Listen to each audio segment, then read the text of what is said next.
Ils savent pas pourquoi, ils savent juste qu'il y a une colère profondément enfouie. Le traumatisme complexe engendre des problèmes de colère.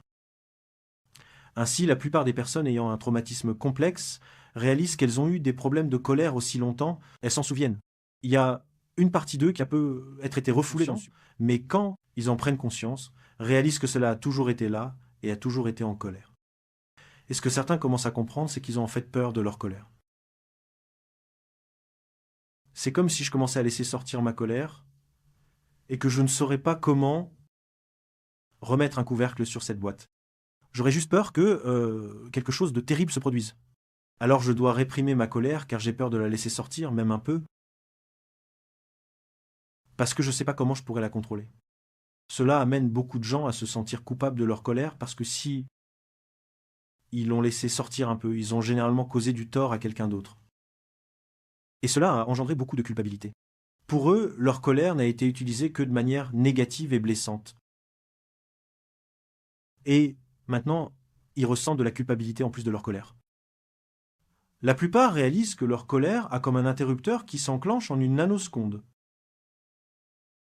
C'est quelque chose qui s'est produit et en une nanoseconde, de 0 à 100, ils perdent le contrôle. Ils passent du calme à une colère extrême. Et c'est pas beau à voir. Et ce qui les inquiète, c'est qu'ils n'ont pas seulement une chose qui déclenche leur colère. Ils ont des centaines de choses différentes qui déclenchent leur colère. C'est donc comme s'ils traversaient un champ de mines où leur colère pourrait être déclenchée, de 100 façons différentes à tout moment.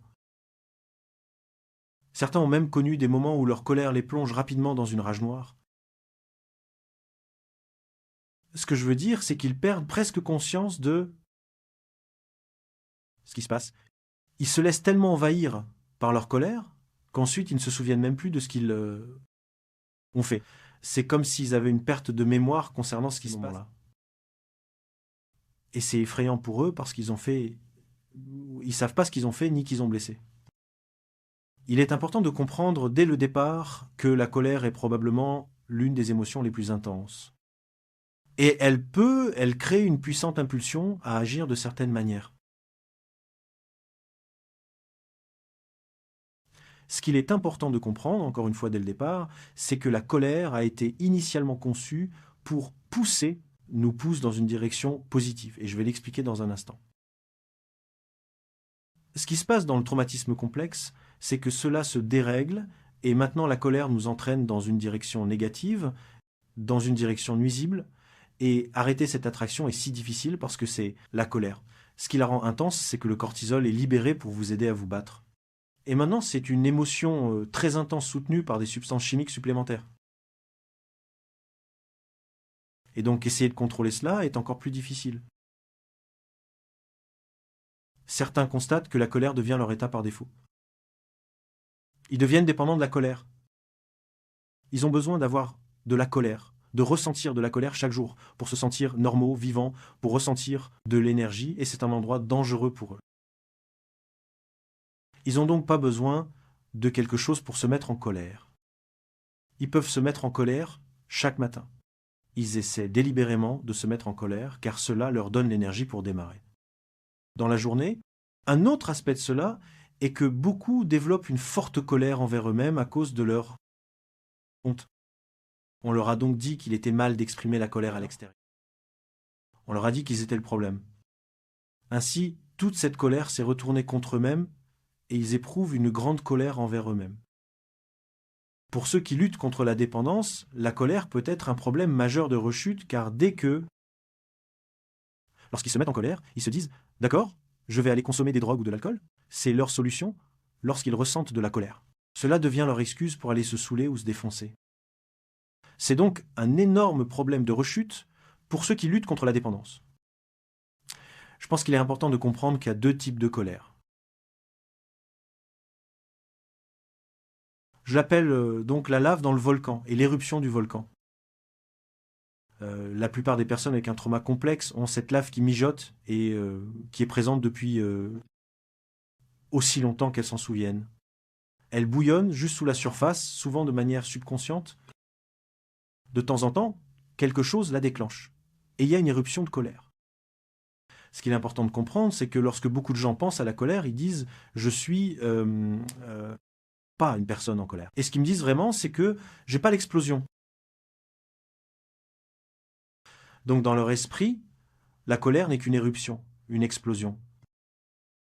Ce que je veux qu'ils comprennent, c'est que vous avez la lave. Et cette lave peut se tourner vers l'intérieur, cette lave peut simplement mijoter et devenir passive, agressive, et comment cela affecte les choses. Et on ne dirait pas que vous êtes en colère, mais vous avez beaucoup de colère enfouie à l'intérieur. Ce qui devient important pour beaucoup de personnes souffrant de traumatismes complexes à comprendre, c'est que la colère n'est pas seulement des explosions. La colère prend d'autres formes, et il est essentiel de comprendre la lave. Alors demandons-nous d'où vient cette lave. Revenons donc au fait que la colère a été conçue comme une émotion positive. Elle a été conçue pour se déclencher chaque fois que quelque chose violait l'amour. Donc, si quelqu'un vous mentait, si quelqu'un vous volait, si quelqu'un vous trompait, si quelqu'un vous manque de respect, vous devriez vous mettre en colère parce qu'il vous fait du mal. Et s'il continue à faire cela, cela va continuer à vous faire du mal, mais cela va aussi nuire à la relation. Alors, la colère intervient pour dire « et c'est une violation de l'amour ». Cela va causer des dégâts à court et à long terme. La colère vous pousse donc à tenter de ramener la relation à un état sain.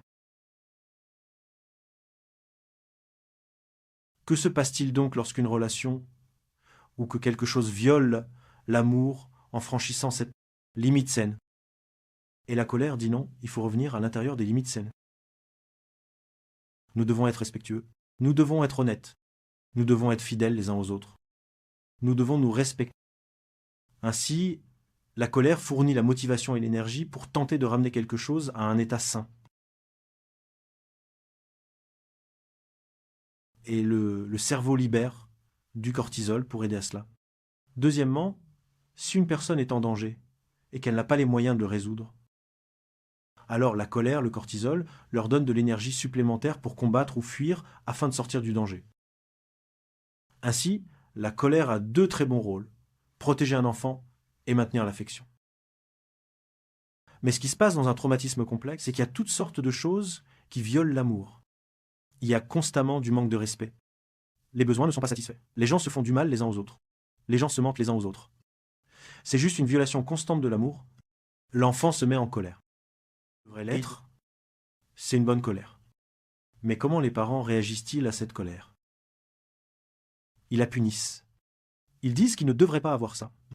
Et maintenant, ce qui arrive à cette colère, c'est que, au lieu de résoudre une situation, ou de conduire à la résolution d'une situation, plus de douleur s'y ajoute. Ainsi, la colère ne résout pas les situations dans leur tête. La colère conduit à plus de douleur. Maintenant, tu vas être puni. Maintenant, tu vas être jugé. Maintenant, tu vas être humilié. La colère est négative. Réprimons la colère. Alors il le refoule. Il est important de comprendre que cette colère pourrait ne pas s'exprimer.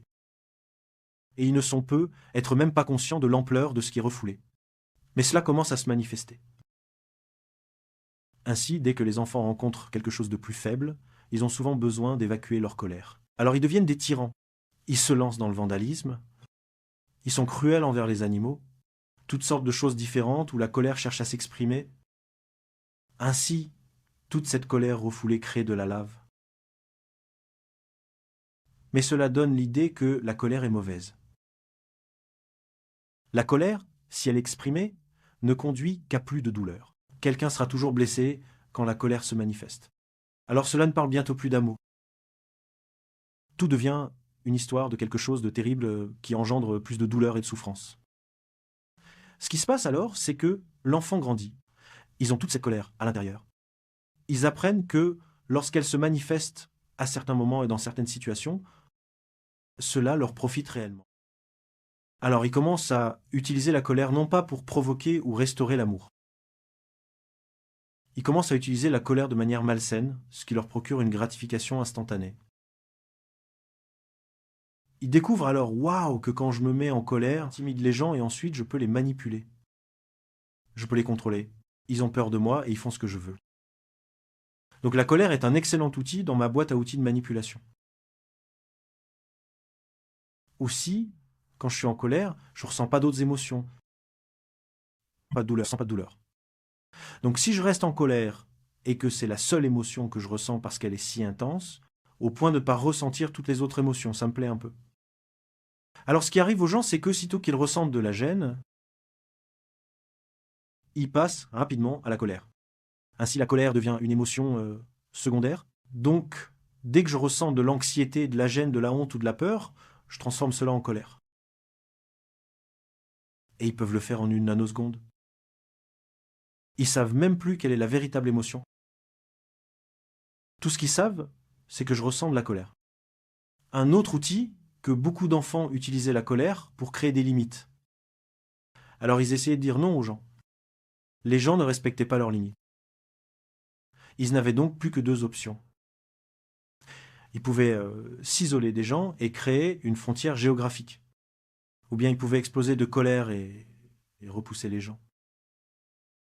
Le problème, c'est que lorsqu'ils explosent et repoussent les gens, généralement, ils se sentent coupables ensuite et laissent tout le monde revenir. Jusqu'à ce qu'ils se sentent à nouveau submergés, puis ils les repoussent. Ainsi, la colère est devenue une partie de l'établissement des limites. Ensuite, ils se blessent tout le temps. Ce qu'ils ont découvert, c'est que lorsqu'ils utilisent leur colère de manière sournoise, ils peuvent blesser les autres. Ainsi, la colère est un excellent outil pour blesser les gens. La colère n'a plus pour but de protéger l'amour. La colère est désormais un outil pour blesser les gens. Alors d'autres constatent que j'aime la colère parce que cette libération de cortisol qui déclenche l'adrénaline, cela me donne de l'énergie. Et donc, si je me sens fatigué, si je me sens épuisé, la colère me donne l'énergie d'être productif, de traverser la journée. Pour d'autres, la colère devient une sorte de bouclier, un système radar, un gardien protecteur. La peur, quand on vit dans le danger, c'est que si je baisse ma garde, quelque chose de mauvais arrivera que je n'ai pas vu venir. Ce que les enfants apprennent, c'est que si je reste en colère, je reste sur mes gardes, je ne baisse pas ma garde. Quand je suis en colère, alors restons en colère, car ainsi je ne baisserai jamais ma garde, je ne serai jamais blessé. Ce que les gens constatent, c'est que lorsqu'ils sont en colère, leur réaction naturelle. Ils deviennent moralisateurs, ils ont toujours raison et cela leur fait du bien. Ensuite, ils rejettent toujours la faute sur quelqu'un d'autre pour leur colère. C'est leur faute si je suis en colère. Ainsi, cela détourne l'attention de moi. Cela met l'accent sur les autres. Cela m'empêche de me regarder honnêtement. J'ai toujours quelqu'un d'autre à blâmer. Donc, la colère est un outil important pour nier les véritables problèmes et me sentir bien dans ma peau, au lieu de culpabilité et de honte. Donc j'espère que vous commencerez à réaliser que les enfants sortant d'un traumatisme complexe ont commencé par utiliser la colère de façon appropriée. Cela a été réprimé. Puis ils ont développé toutes ces façons malsaines d'exprimer la colère. Ainsi, la guérison nécessite de réapprendre la colère, de comprendre qu'il existe une colère saine, réapprendre à ne pas se sentir coupable à ce sujet, apprendre à l'exprimer de façon saine, apprendre à gérer cela, abandonner toutes les façons malsaines de la colère. Il y a beaucoup d'outils disponibles. C'est un grand défi, mais c'est une partie importante de la croissance et de la guérison. Parce que cette colère nous pousse souvent à blesser ceux que nous aimons le plus. C'est pourquoi nous voulons progresser dans ce domaine, pour arrêter de faire du mal dans les relations intimes.